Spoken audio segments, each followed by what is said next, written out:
countdown for blast off. X minus 5, 4, 3, 2, X minus 1, fire.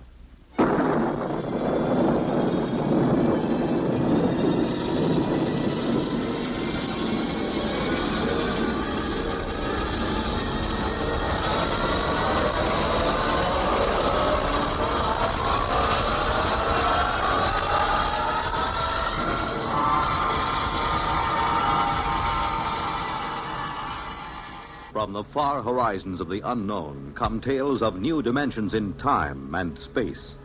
These are stories of the future, adventures in which you'll live in a million, could be years, on 1,000 maybe worlds. The National Broadcasting Company, in cooperation with Galaxy Science Fiction Magazine, presents X minus 1.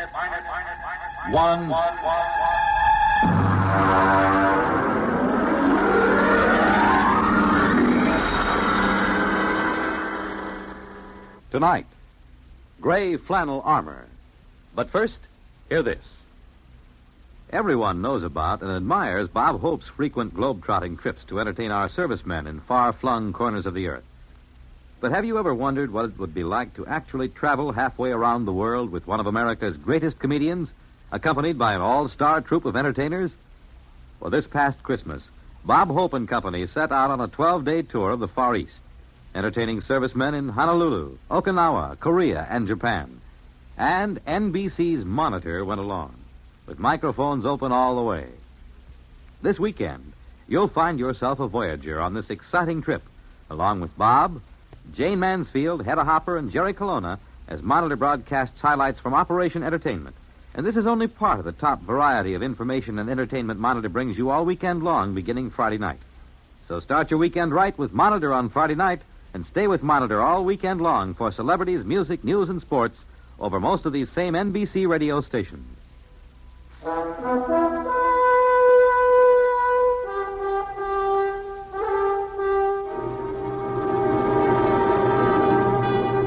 Now, X minus 1 and part 1 of Gray Flannel Armor. My name is Thomas Hanley, and my case history is of particular interest to anthropologists, sociologists, and students of the bizarre. In its humble way, it serves as an example of one of the more obscure mating customs of the late 20th century. To begin with, I owned several gray flannel suits and many slim neckties with regimental stripes. Millions of us roam the streets of our great cities, footsteps firm and hurried, eyes front, voices lowered, dressed to the point of invisibility. But inside, I fairly seethed with romantic ideas, of swinging cutlasses, of beautiful damsels, their hair shimmering in the moonlight. In short, let's face it, I was a romanticist. But romance is a commodity difficult to come by in the great cities. Life is too impersonal, too busy, too standardized. This particular Friday night, I returned from my office to my one-room apartment and prepared to face another long, dull weekend. Then the doorbell rang.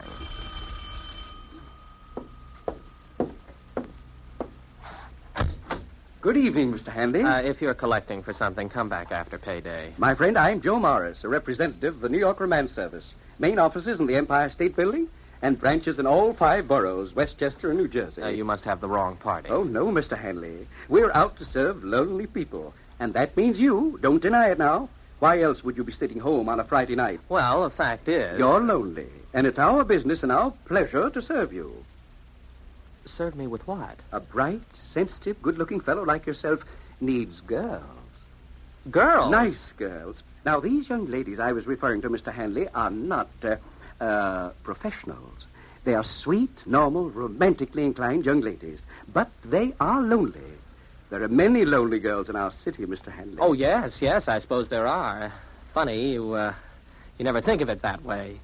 I mean, if you're not a girl. True.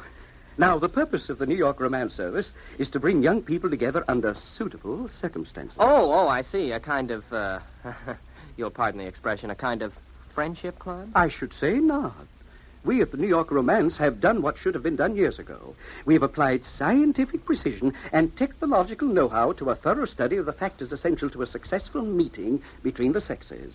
Factors? What factors? The most vital ones, my friend, are spontaneity and a sense of fatedness. Oh, well, spontaneity and fate are contradictory terms. Certainly. Romance, by its very nature, must be composed of contradictory elements. We have graphs to prove it. Are you saying that you sell romance? The very article. The pure and pristine substance itself. Mind you, I didn't say love. I didn't say common animal passion. I said romance. The missing ingredient, Mr. Handley, in modern society. The spice of life. The vision of all the ages. That is what we sell. Very interesting. If I'm ever in the market, I'll get in touch with you. No, just a minute, sir. Try our system for a few days, absolutely free of charge. Here. Put this in your lapel. Oh? Well, what is this thing? It looks like a small transistor radio with a tiny video eye. As it happens, it is a small transistor radio with a tiny video eye. Oh? What does it do? You'll see. Just give it a try. Remember, romances sponsored by our firm are fated, spontaneous, aesthetically satisfying, and morally justifiable. Well, all right, Mr. Morris. I'll accept the free trial offer. Wear this in my lapel, you say? In the lapel. Oh, all right. There it is. Happy romance, Mr. Handley.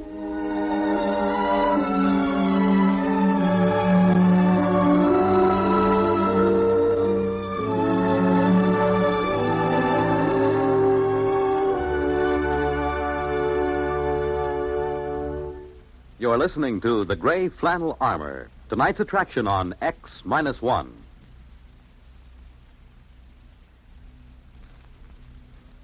Are you able to brush your own teeth? Not everyone can. Not a man whose arms have been crippled by polio. There are thousands of disabled polio survivors who must depend on someone else to help them perform the simplest, most personal acts. With your help, many polio victims can learn how to be independent.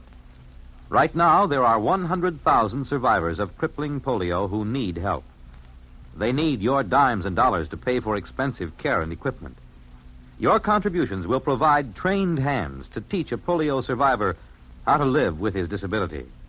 Thanks to you, a polio-scarred life will once again seem worth living. Remember, your generosity is the one hope of thousands for whom Salk vaccine came too late. Join the 1958 March of Dimes. Won't you right now send your dimes and dollars to your local March of Dimes headquarters?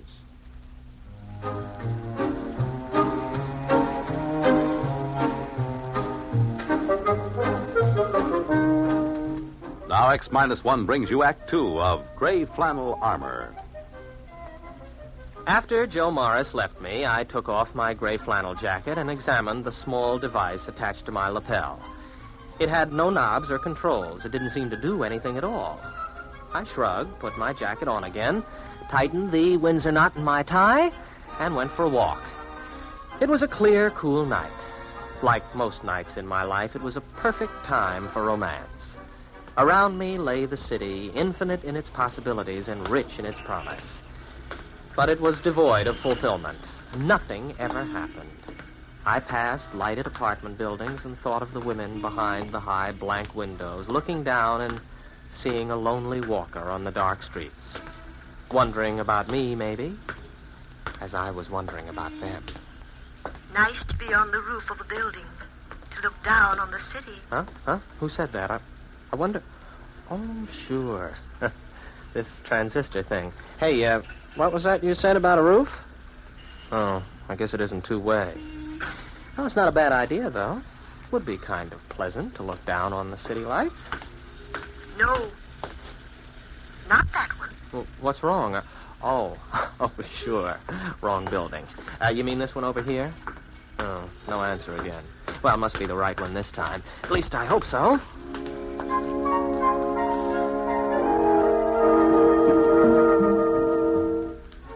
I walked into the lobby, and I remember thinking how you had to hand it to New York Romances. They seemed to know what they were doing.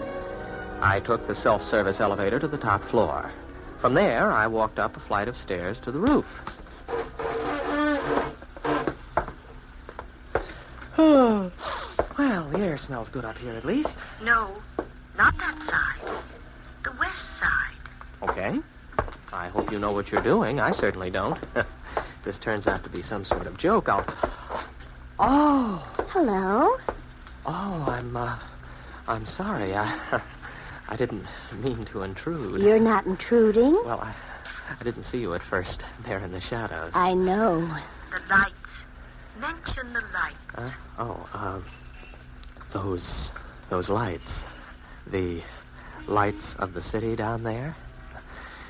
They're beautiful. Yes, like a great carpet of stars, or spear points in the gloom. Like sentinels keeping eternal vigil in the night. Like sentinels keeping eternal vigil in the night. Take her in your arms. Take her... What? Nothing. Nothing, a mistake. Come here to me. Yes. Yes.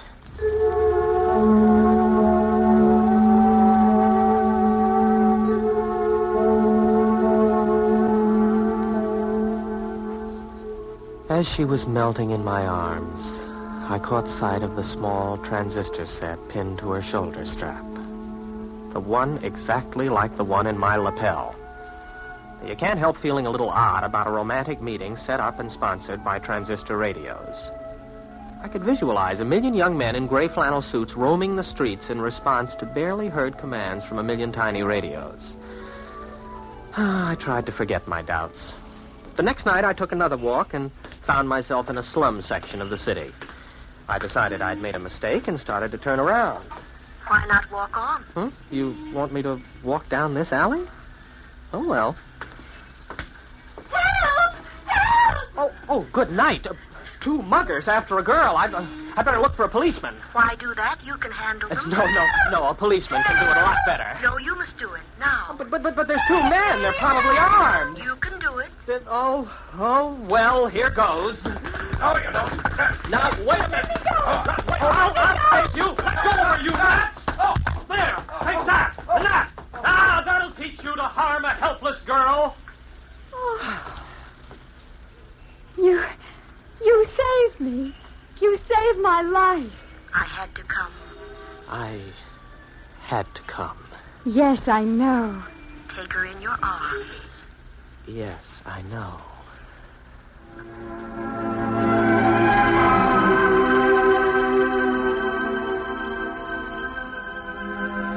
I swept her into my arms and we embraced there in the darkened alleyway. As I held her close, my cheek brushed a shining jewel in her raven black hair. I had to look twice to recognize it, but sure enough, it was a tiny transistor receiver just like mine. I was suddenly angry. Oh, the girl was lovely. There was no denying that. And the circumstances were undeniably romantic until you realized that it was all a kind of cheap play. Fated and spontaneous. That was a joke. Angrily, I tore the transistor from my lapel and threw it into the nearest garbage can.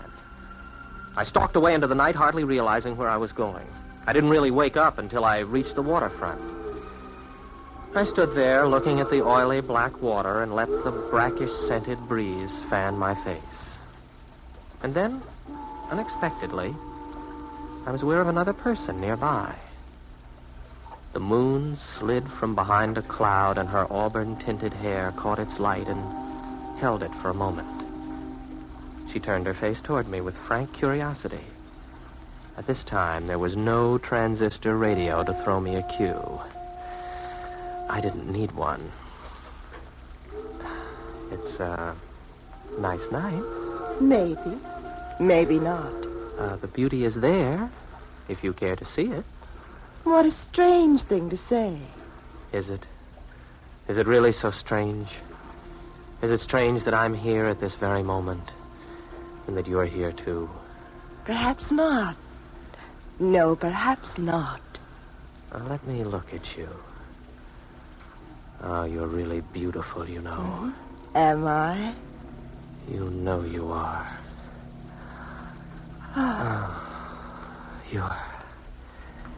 You're lovely. Do you really like me? Like you.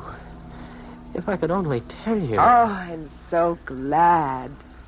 You see, I'm your free introductory romance, given you as a sample by Greater Romance Industries. What? With home offices in Newark, New Jersey. You see, only our firm offers romances which are truly spontaneous and fated. Spontaneous and fated? Due to our technological researches, we are able to dispense with such clumsy apparatus as transistor radios and...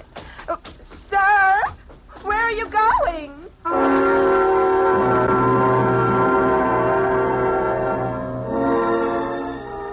I was sick and disgusted.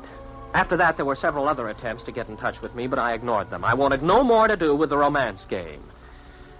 In a couple of days, I called up a twittering aunt of mine, and she arranged a blind date for me with the daughter of one of her oldest friends. The blind date was a nice, friendly girl with plain, mousy brown hair. We were introduced in my aunt's living room, and we sat out on her sun porch and talked. So you're Tom Hanley. Yeah, I guess I am. Your aunt has told me a lot about you. You work in advertising, don't you? Yes, that's right. Madison Avenue. Oh, I think that's thrilling. Advertising, I mean. It's such an interesting field. Well, we like to think so. Yes, I imagine you do all right. Seems like, it's warmer this evening, doesn't it? Yes, it is. Although I don't mind the cooler weather so much. Lots of people complain about it, but I don't mind. Well, I don't either, I guess. As long as you're dressed for it. Yes, I suppose that's the secret. Oh, I was just thinking, do you like bowling? Oh, I don't know. I've never bowled. Oh. Do you like tennis? I'm crazy about tennis. Well, tennis is all right. Yeah. I guess you could say tennis is fine. I'm crazy about it.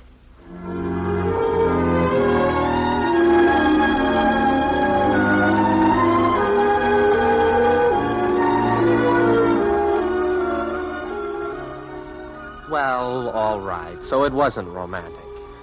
At least it wasn't at first. But there must have been something about it. We began to hit it off, and we had more dates, and one thing led to another, and the first thing you know, darned if we didn't get married. Yes, that's the story of my courtship. Of course, it isn't the whole story. At least, if you're making a case history, you have to know the important things. And to my mind, one of the most important of all happened after we were married.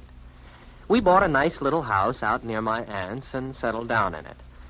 Then, one Saturday morning, I was out cutting the lawn. Hi there. Huh?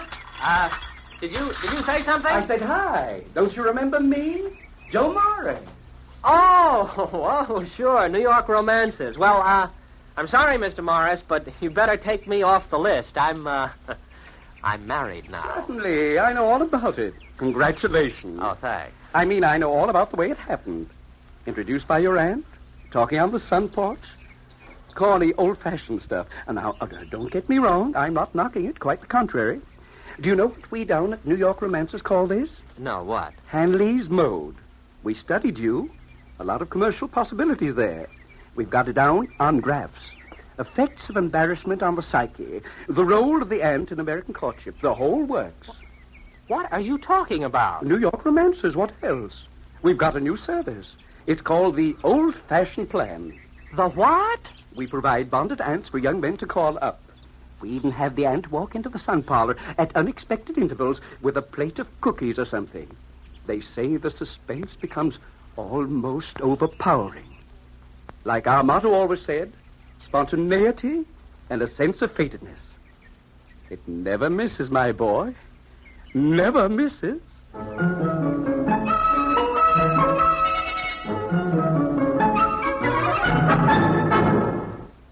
Fred Collins again, and I'll have another word about X-1 in a moment. Have you caught one? A bad cold, nose all stuffed up, feeling achy, miserable? Then hear this. More people have taken more bromoquinine for more complete relief than with any other tablet ever sold for colds. You could use aspirin, cough syrups, or nose drops all day long and not get bromoquinine's relief. Because bromoquinine does more. Works to relieve stopped-up nose, body aches, fever, irregularity, that blue feeling a cold brings, and the headache, too. Yes, more relief, even for virus colds. And the reason? Bromoquinine is the only cold tablet sold with wonder-working quinine combined with 5 other medicines and health fortified with vitamin C. That's why bromoquinine cold tablets give you more complete relief. Remember, every second someone takes it for the miseries of a cold. Millions more take bromoquinine. get the tablets that have relieved more cold discomforts than any other. Get bromoquinine brand cold tablets. You have just heard X-1 presented by the National Broadcasting Company in cooperation with Galaxy Science Fiction Magazine, which this month features The Repairman by Harry Harrison.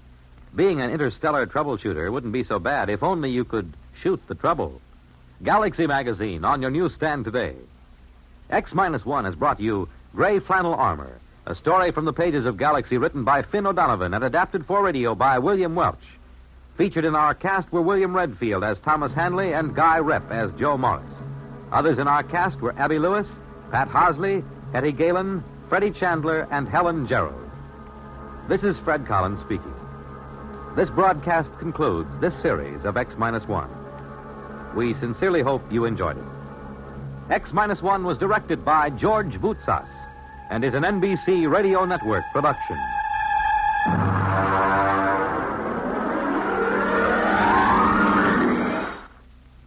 Guest star Don Amici is your host on Nightline, your line to new worlds of entertainment after dark. Tonight on most of these NBC stations.